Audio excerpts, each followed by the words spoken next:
Jesus Christ.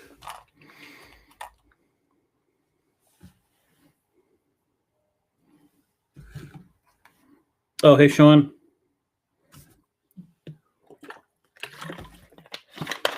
Can't hear you yet, but I will in a second. All right, we'll give it 1 second, allow people to log on. To anybody watching the stocks that I'm watching, holy cow. Today started unbelievably. The first hour, everything was up, everything was doing great, and then holy crap. So listen, if you haven't gotten your stimulus checks yet, and you get those in the next week or so, it is a really good time to buy a lot of stocks. This is a dip that we may not have for a while. Amazon's down. I'm not getting crushed, but I'm still not in great shape. But I bought a bunch of other stuff. It's a really good time to buy. We'll talk about that more in detail tomorrow. But interesting. So thanks for joining. By the way, last night after the podcast, a lot of emails, a lot of questions came in. We'll talk about those in more detail tomorrow. About the gun. I didn't expect to be talking about guns yesterday, but based on what happened in Colorado, it was something on people's minds. And so we'll talk about that tomorrow. But today we have, let me bring him in here. Sean, how are you? Hey, Steve. Can you hear me? Good. Well, welcome. I did see you on camera this morning.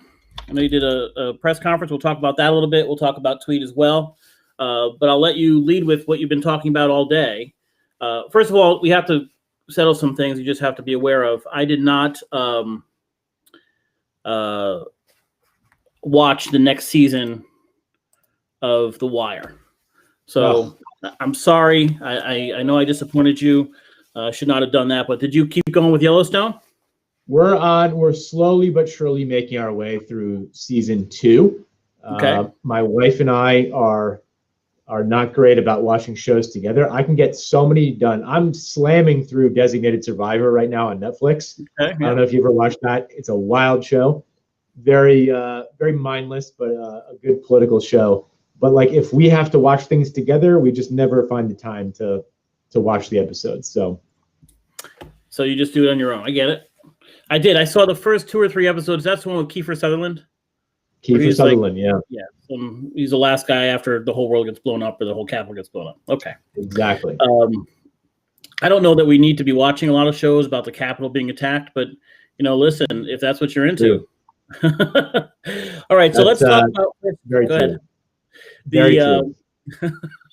In any event, your child tax credit, go ahead and do your pitch first, and I have some questions for you. So talk to me about the credit. Yeah, well, the basic pitch is that there is a federal child tax credit that's been on the books since 1997, but several other states have passed a state version of the child tax credit to sort of help offset the cost of the state taxes that you have. For me, I became finance chair, and everybody asked me, what tax are you going to raise? And what I've been trying to say is I want to flip that paradigm on its face and really talk about what taxes I can lower for working and middle-class people. I think the Democratic Party has done a really bad job of doing things like that in the past. And we always say that we want to help working class and middle class people, but we don't ever cut their taxes. And so I want to lead with who I want to cut the taxes of, not who I want to raise the taxes on. And that is a perfect example of this bill. Any parent or any working family parent, couple making less than $200,000 a year, or any individual who makes less than $100,000 a year will get a $600 per child tax credit for up to 3 kids, which means that if you're a middle-class family in Brainford making the median state income and you have 3 kids, that means you're going to have $1,800 off of your income tax in the next tax year, which would represent the largest tax cut in the history of Connecticut for anybody, not just for middle-class and working-class folks.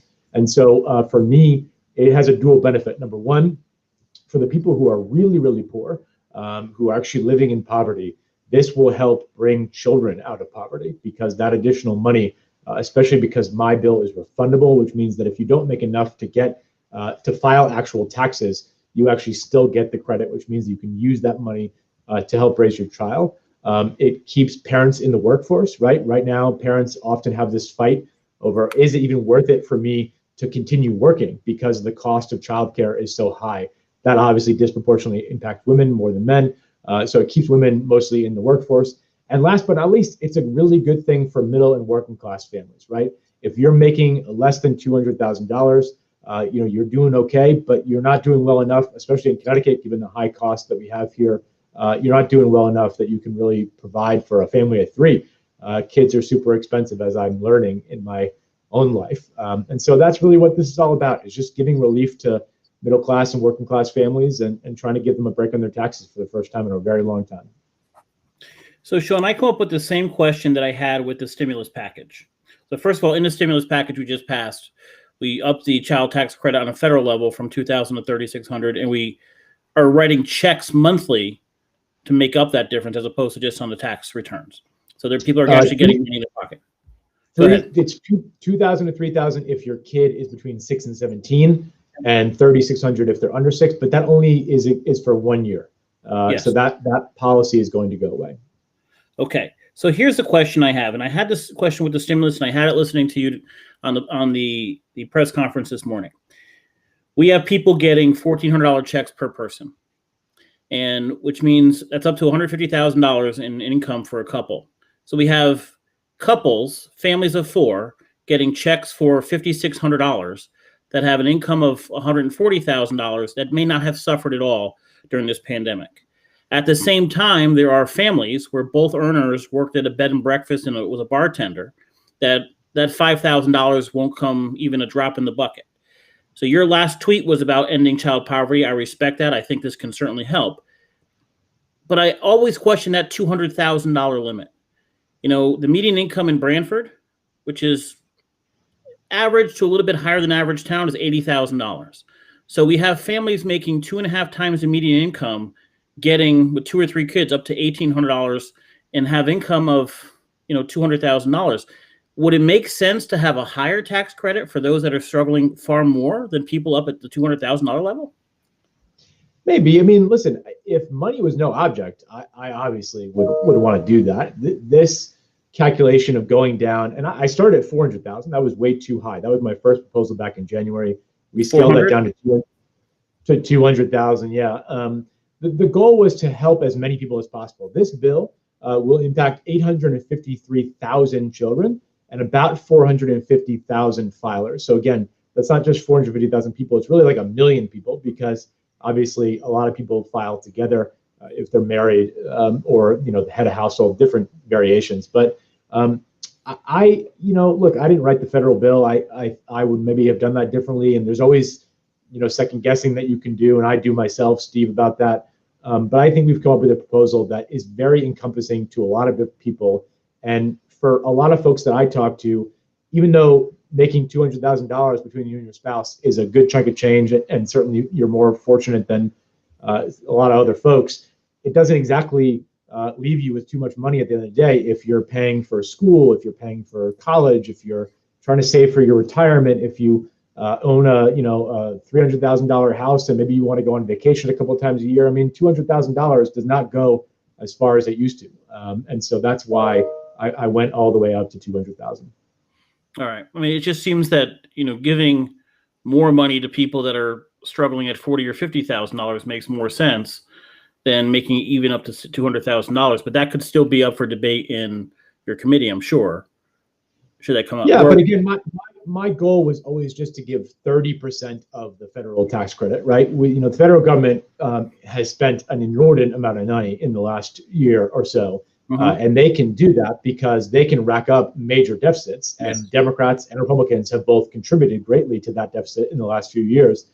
We can't do that in Connecticut. We have to balance the budget every year, and so we can't just sort of send out $1,400 checks for people when we want to, just because we want to. We have to live within our means, and the biggest percentage that I thought I could get to is 30%, where you're still helping people out enough, given the fact that most people's taxes, that person that you're talking about, that person making about 80 grand in Branford, that's the median, as you said, in Connecticut. That means that the median tax liability for that exact person is about $3,187 per year in state income tax. Yeah, and so this would, if you have 2 kids and you're making the median, and I give you $1,200 off, that's a 40% tax cut on your income tax. That's a big deal. Yeah, I don't question the people making 80. The question that I would have is the people making 150 to 200. And I don't know, is there a breakdown to do of how many people are in each income level?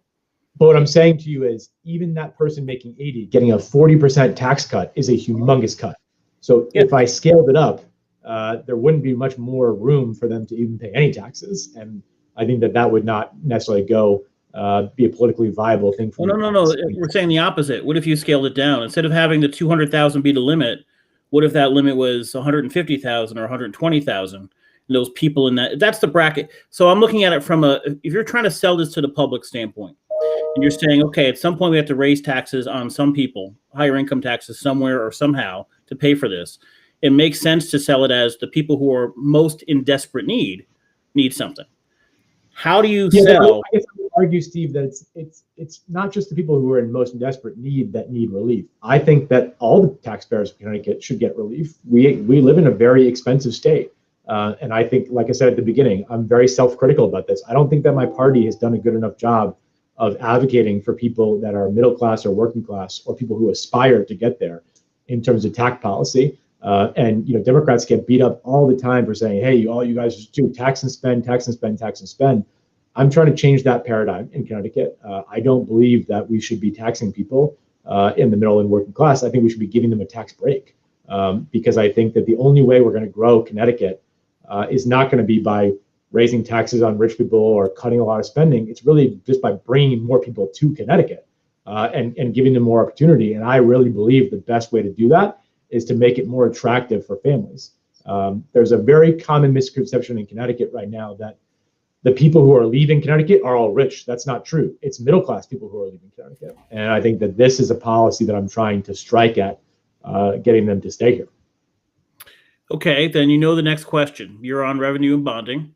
Yeah. This may not be money we're handing out, but it's a reduction in tax revenue that we would normally take in. Yeah. So where does that money come from? Well, this proposal costs about $150 million in the first year and $300 million in the second year, which sounds like a lot of money to normal people, but in the context of a $20 billion state budget, where we bring in $19 billion a year in revenue, it's really not that much money. And when you talk about the fact that the governor this year has introduced some serious new revenue gainers, like sports betting, like iLottery, like marijuana, I have a tax before my committee on big tech companies about the advertising that they do that specifically says that they can't pass that along to guys like Steve who want to advertise his awesome podcast on Facebook. These are all new ways that we can look at doing revenue or offsetting that revenue without having to go back to the usual well that we always do and go back to taxpayers and say, hey, we're going to raise your taxes to give somebody else a tax break. That's not what I'm trying to do. Okay, then before we get to tweet, I'm going to ask you, because you just mentioned marijuana. Yeah. That's been a sticky point for you for quite some time. Yep. Where do you stand on that? Well, my concerns that I've always had about it not being a necessarily benefit for public health are still really valid. The challenge that I face is that this thing is moving because every other state around us is passing the bill. Mm-hmm. And so I sort of had a choice, I've had a choice the last couple of years as this continued to gain steam. Do I simply oppose the bill because I have concerns, or do I try to make the bill as good as it can be, knowing it's going to pass? Because simply voting no against something is a waste of a vote. Using the leverage that I have and the power that I have, frankly, as the chair of the committee that this has to go through, is really kind of where I come down. And, there's a lot of friends that I really respect that I've worked with over the years. You've sat in some of these meetings and forums that I've held about this.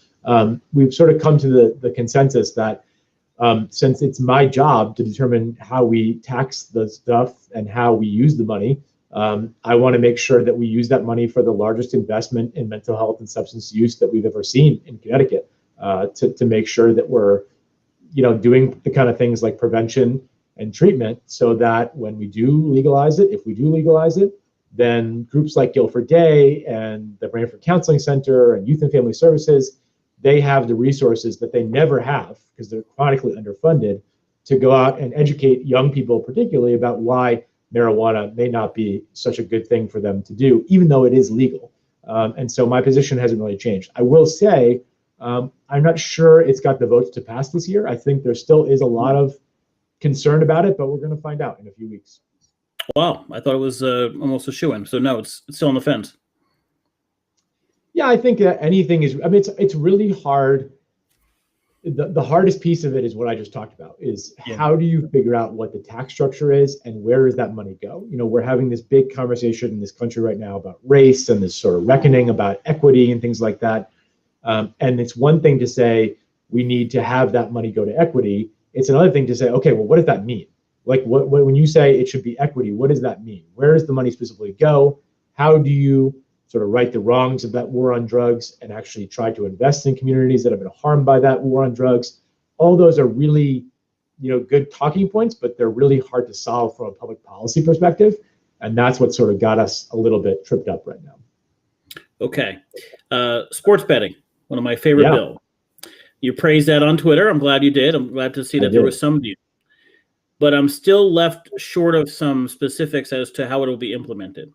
So here's the question I have. The big issue is always exclusivity. Who has the rights to this? DraftKings and FanDuel, the two big names in sports betting. Will we be able to use them? Yeah, so what's sort of happened and what's interesting about the deal is that the governor brought in sort of a wild card, which is the lottery. So right now, we've always sort of been operating on the assumption that the Foxwoods folks and Mohegan folks would get one skin each. And for you probably know what that is, but for those that are listeners that are not big gamblers, a skin is the mechanism through which you do the bet. And so that's the FanDuel, the DraftKings that Steve is talking about. Some of them have signed, like Foxwoods signed a deal with DraftKings, for example, which means that if they sign a deal, you can bet that that's going to be the skin for Foxwoods. Mohegan has not signed a skin deal yet, but I would imagine that they'll do that soon. And then the state lottery gets a skin too. So there'll be 3 different skins that are available in Connecticut, which means that there's 3 different ways that you can place a bet. So let's say that Mohegan does Penn National, which is the Barstool Sports guys. And then let's say the lottery does MGM, right? A bettor and a fan could go on all 3 apps at one time and see which has the best odds, decide which bet they want to make, and make that bet. There's those 3 choices that are out there, which I think that sort of diversity and competition is really good for the market. No, that's what I've been pushing for a few months here. That was the issue that I had early on. If you just gave it to one of them, they could do any lines they want. So that makes sense. Okay, other key bills going on in the legislature now. Anything you want to bring up? Well, there's a lot going on. Because this is my first session chairing finance, I have so much work to do with this committee because it's such a big committee that I have not really had an ability or like a bandwidth to pay attention to a lot of other bills. If people have questions about a bill, shout them out in the comment section. But we're really sort of just at the midway point of the session where a lot of the committees are finishing up right now. That's when you start to really hear about what bills are moving and what bills are dead. And then obviously in the next month or so, when we start going to the main session, we'll be having bigger debates and longer debates about some of the big bills.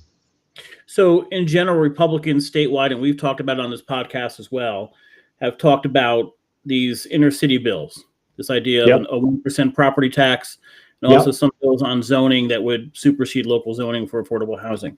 I can't imagine, well, you tell me, do these have legs? No. And that's a problem with our politics today, Steve. You may have seen me post this. If people want to know why we're such a divided country, look no further than the stuff that happens when those bills come out. The media plays this up big time, where there was a column, I actually just saw it last week in the Day newspaper, where a guy said the Democrats are putting forward a 1% mansion tax and a zoning bill to change all the zoning. By saying the Democrats, that means to me every Democrat in the state supports that bill. When in reality, I don't support the bill. I don't think many of my colleagues support the bill. Many of my colleagues are from the suburbs and certainly don't support a 1% tax. In my case, 56% of the homes in my district would have been subject to that tax. They're mansions. Right, but then I get emails and social media comments from people saying, here we go again, Scanlon, you ruined the state of Connecticut because you support things like this. And I said, wait a minute, I don't support everything that every Democrat supports. And every Republican doesn't support every bill that every Republican introduces. And so we really need to get out of this thing where we sort of just group everybody together simply because they have a D or an R after their name. Not every Republican supported every single thing that Donald Trump said. And if I went on Twitter and said, the Republicans are supporting Donald Trump, it would be outrageous and stupid. If you specifically say, hey, I support this policy of the president, then yeah, you can be held accountable for what that man is doing. But every Democrat in America should not be held accountable for what Joe Biden does, just like every Republican in America should not be held accountable for what Donald Trump does. It's almost like every Democrat supports Cuomo's sexual accusations now. We fall into that category. It gets into the heart of why we have such big problems in this country, is because we don't talk to each other anymore. We don't actually try to understand where each of us is coming from and get to know that. And 9 times out of 10, if somebody emails me and say, you're ruining Connecticut by supporting this bill, if I actually write them back to say, hey, actually, thanks for the email, but I don't actually support that bill, they're like, oh, gee, wow, I didn't know that. I thought all of you were supporting this bill. And so I try to go to great lengths to make sure that that's not the case, but it's not easy to do that on a wide scale. Okay. And it is primarily like there are cities versus suburbs in many of these laws on who has local control and cities looking for more money. I mean, it seems to me. And also these initial proposals don't ever get further. They're just initial proposals. No, but when you read an article in the Hartford Courant that talks about Senator Looney's bill, you don't necessarily know anything about the legislative process to know that that bill is not going anywhere. You see an article and you get pissed off about it because you think it's a ridiculous bill. And the next thing you think is, geez, here we go again, honey. We're about to get a 1% tax bill, even though that bill is never even going to pass out of committee. So another law that took up a ton of attention 6 months ago, and Richard just posted in the comments, was the police bill. Now, I know something just passed that delayed some aspects of that got almost zero media attention. Yeah. So I didn't see it anywhere. So tell us about that. What is it, and where is that going forward? Yeah, so just to recap for people, obviously the bill was passed last summer sort of in the wake of the George Floyd situation in Minneapolis. There was, I believe, a pretty deliberate attempt on our part to get that bill right. Not everything in that bill were things that I liked. My dad was a cop. My brother and brother-in-law are both cops right now. I consider myself somebody who's very supportive of the police. And again, just like we were talking about, there was this sort of dichotomy set up where if you voted for the bill, you hate police officers, you want to defund the police. If you vote for the bill, you love the police, and you're 100% supportive of that. As is the case always in politics, there are gray areas and nuances.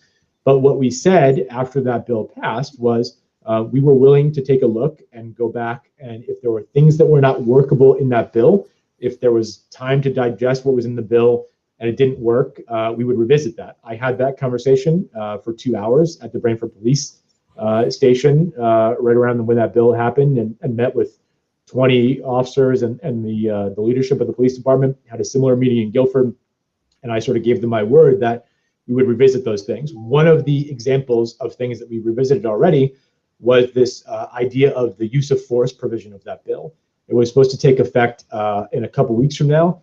We heard loud and clear from the chiefs and the officers that was simply not enough time for them to properly train to adhere to that bill. And we pumped the date out effective of that into next year, which will obviously give the officers more time to understand that and a better understanding of how that would work. And so, again, the bill is imperfect. I think a lot of it, 95% of it, the police departments like. They're already doing it anyway, especially in Brantford, where there's a very good department.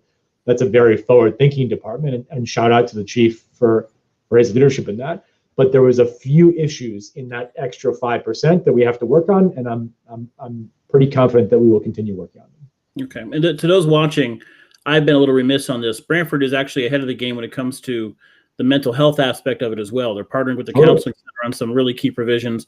I will make it a point in the next day or two to detail that to our audience and write an article as well, because I don't think that word got out as well, but it's a pretty, I would say, almost groundbreaking for the state in many ways. So, okay, now you're at an airport.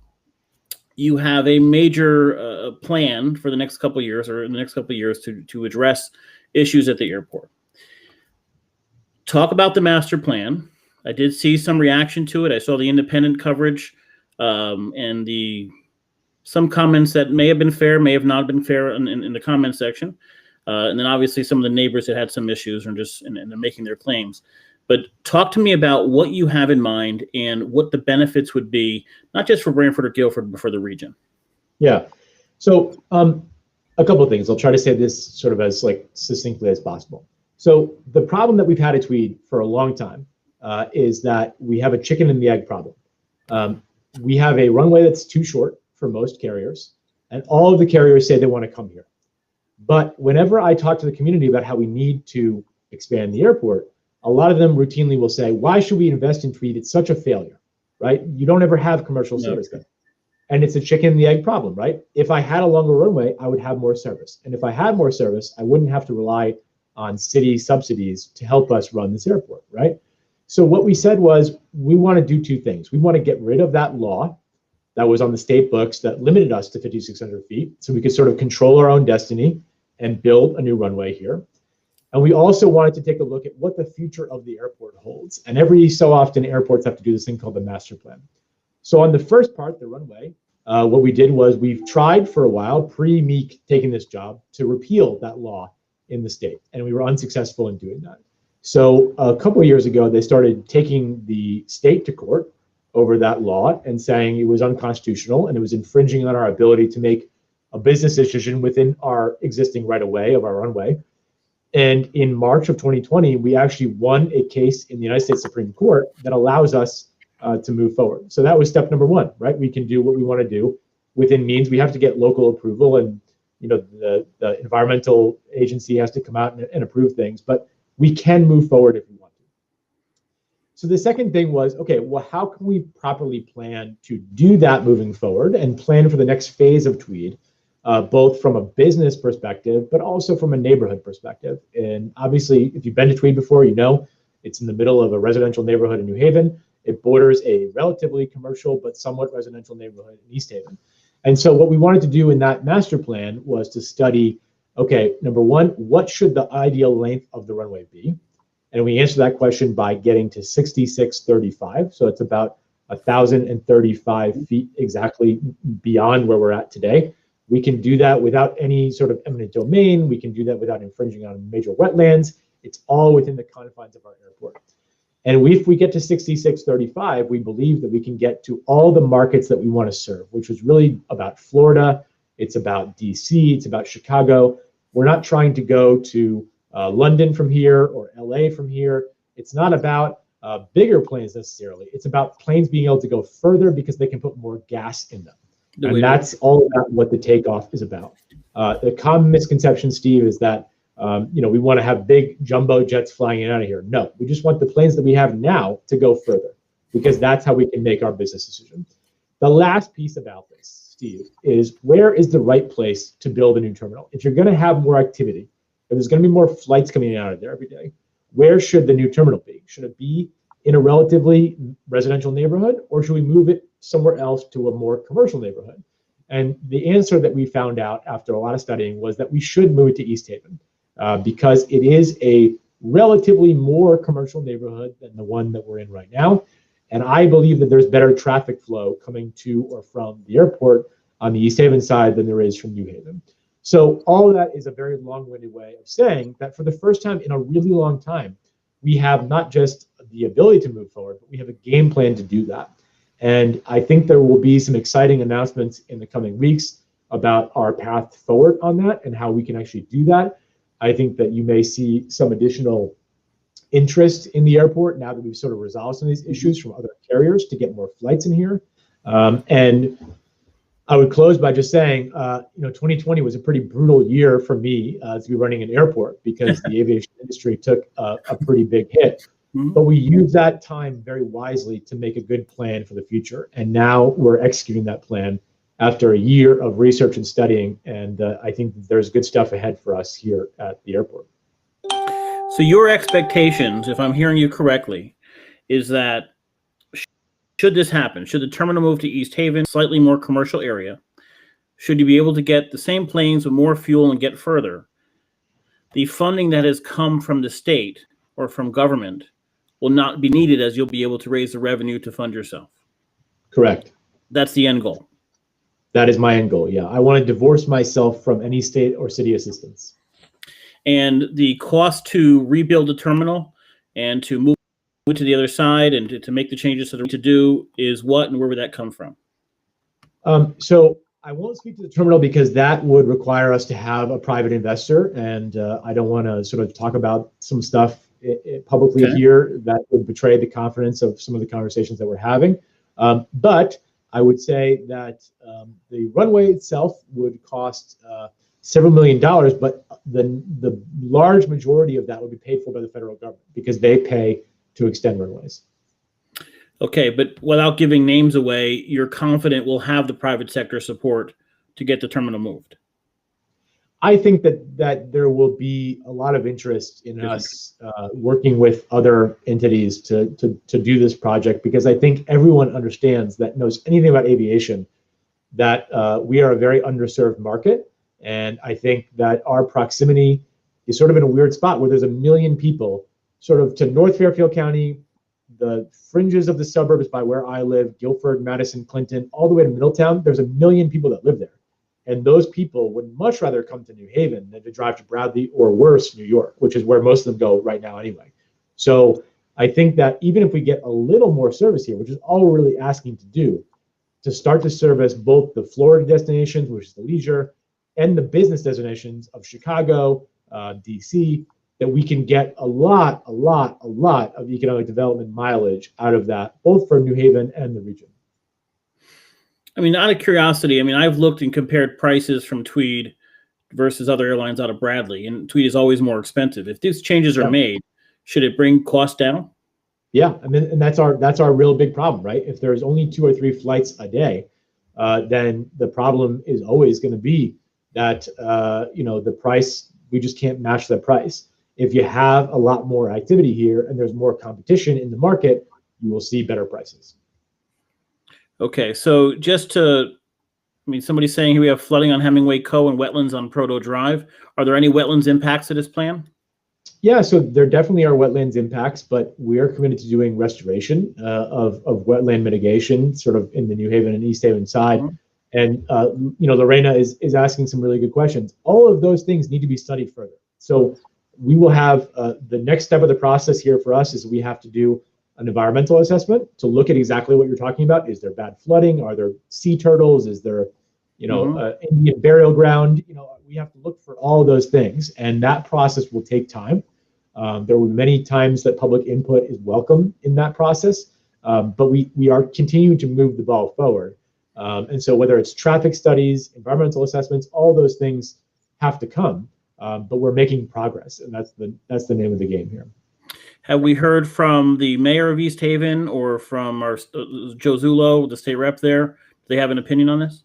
Yeah, they definitely have opinions on this, and I think they're never afraid to tell me that if there's going to be a terminal move to East Haven, they need to be able to show their constituents that there's something in that for the town of East Haven. Okay. And it's my job to work on that with them and to make sure that people that live in East Haven know there'll be a benefit for that. Those guys are people who I talk to all the time. They're never afraid to tell me what's on their mind. And we're going to continue our conversation, and hopefully we can get to a place where they feel like what we're doing is good for the town and good for the region. So we should have some announcements in the next few months. We'll look forward to that. Okay. Absolutely. Anything else we should know? I don't know. We've covered a lot of ground, Steve. I feel. Well, I know you were big on Ethan's Law. Yeah. And certainly on gun issues, and we just had a major gun issue, obviously another in Colorado. Is there anything else coming forward from a state level? I mean, on a federal level, we're obviously having that discussion about background checks. We have a lot of that here in Connecticut. What have we done well, and what do we have left to do locally? Well, I think Connecticut is a model of what we can do at the national level if we were not to have such crazy gridlock and special interests dominating the conversation. We've had an assault weapons ban for 20 years, 30 years at this point. We have some of the best background checks in the country. And there are some people who will say, well, those don't stop these shootings. Maybe they can't stop every one of them, but they certainly reduce them. And there's a lot of data to show that if assault weapons bans are put back in place, as they were from 1994 to 2004, they dramatically reduce the number of shootings with those weapons. I am, as I said a little while ago, My dad was a cop. I learned how to shoot guns growing up. There was always guns in my house. I'm not one of these people who is anti-gun, but I'm anti-stopping things like background checks that actually hurt people like police officers. The police officer was killed yesterday by this guy who had an AR-15. So, this hero cop pulls up. He sees what's going on. He has a service weapon. I'm assuming, I haven't seen all the details, but he's matched up against somebody with an assault rifle. And that guy runs in to try to save lives, and it's no match against somebody who's got a weapon that's being used in battlefields to kill people. And so I just think from every perspective we can possibly look at, there's just no justification for us to have those kind of guns on the street by civilians. If you want to hunt with your family, I'm all for it. If you want to have a handgun to protect your house, I'm all for it. But you don't need an AR-15 in civilian life as far as I'm concerned. And I think most people, I spent 10 years of my life working for Chris Murphy. Obviously, this is the single biggest issue that he's really worked on since Sandy Hook. He will be the first to tell you that when he talks to his colleagues on the floor of the U.S. Senate that are Republicans, almost all of them agree with that position. Yeah. They're just afraid to support it because they're afraid of somebody from the NRA primarying them and losing a primary, which honestly is the same as Democrats being afraid of some issues because they're afraid of losing a Democratic primary. Mm-hmm. But the more we get out of that nonsense and we focus on what actually is good policy, I think we're going to be better off as a country, but I don't have a lot of optimism for that happening at the DC level, Steve. All right. Well, Sean, I appreciate it. I always find it to be pretty straightforward and honest, and you answer all the questions we have. So thank you. If there's follow-up to the audience and they have questions, let me know. I'll send them over to Sean. And as the session gets near its end, I'll have you on again, and we'll see where all this stuff stands. Thanks, right? Steve. Sean, thank you. I'll talk to you. Bye. All right. So I thank Sean for coming on. He's always, the one thing you look at when you look at an elected official, when you ask a question, almost any topic, there's an answer. And that's because they don't have to stop and think about an answer. They know it. They've studied it. They've researched it. And that's why I've had a lot of respect for Sean. I disagreed with him on a long time on marijuana. I'm glad he clarified on this 1% tax and some of these zoning laws that are proposed. These elected officials go into these sessions and put forward a bunch of bills. A lot of times the bills don't actually say anything. They're just like one sentence on raising this tax or what have you, and there's no details to it. And they have no chance of passing. But then everyone in the media, everyone on the Republican side or the left side, whatever it is, jumps on it and says Democrats want to do this, or liberals want to do this, or Republicans want to do this. And it's not true. And we have to look at people as individuals. We see that locally. We see that at state level and national level. Unfortunately, on the national level, you see them really kind of run to their sides all the time and make that war. And in caucuses, and I've been in some of these, they sit down and we have to come together and we have to fight together. It takes courage to be the one Democrat or the one Republican who says, no, I'm standing up for where I believe on this bill and not necessarily, lining up with the party all the time. I gave credit when Lonnie Reed was a state rep. She voted in a very tight race. It was a close vote on the budget, voted against it. And I gave her a lot of that. The ability to stand up and say no when the idea is bad. And so, it doesn't happen all the time, but we need more people to start taking that stand. They need more people as consumers of news to start asking questions from those providing us the news. Yes, elected officials, but also when the media puts something out, we have to start asking. And a good example of this is gun law. We had 1 million articles when this thing passed last, August, September. Yet they just passed something that would extend the implementation at the request of police. I saw no media coverage. I saw the bill come over, but almost no media coverage. And so the media wants to cover things that get you riled up. Remember, their goal is to get you riled up. If you're riled up, you'll share it, you'll comment, you'll result in more views for them. It's not always the most logical approach. So I thank Sean for coming on. We will, next week will be Vin Candelora. We put that off yesterday because of a tragedy in North Branford that he was close to. So we're sorry about that, but we'll be back on with him next week. I will reach out to our other representatives as well. Actually, I'd like to have Joe Zullo on as well to see his thoughts on Tweed. Listen, there's always going to be neighborhoods that are against things. The question is, and if you're going into that discussion saying, I'm against it, I'm going to fight it at every time we turn, you're not really going to be part of the conversation. If you go into that conversation saying, okay, I may not love this, but let's see what's offered. Let's see what we can do. You're sometimes in a position to make it better, even if it feels inevitable, as opposed to just saying we're against it and fighting it all the way. So hopefully those in East Haven feel that way and can work together to make something happen. I think if Tweed Airport takes off, if it works, if the runway is there, if airlines compete to come in here, it does amazing things for property values. It does amazing things for business travel. It does amazing things for the entire area, not just Yale. And by the way, Yale, in my opinion, should be paying for this. They've got $20 billion in their endowment. They should, here's $20 million, go fix this. But I don't know if it's them or not. But it is a positive thing for the neighborhood, a very positive thing for the region. And I hope it's something we can get behind, and those residents can end up on the positive end of whatever those changes are. That said, I appreciate you coming on. Thanks again for Sean Scanlon. We'll be on tomorrow night. We'll talk more about more about the gun laws, because we did get a lot of emails yesterday on that after Colorado, more on some state laws and other topics as they come up. Guys, thanks for joining me. I hope you have a great night.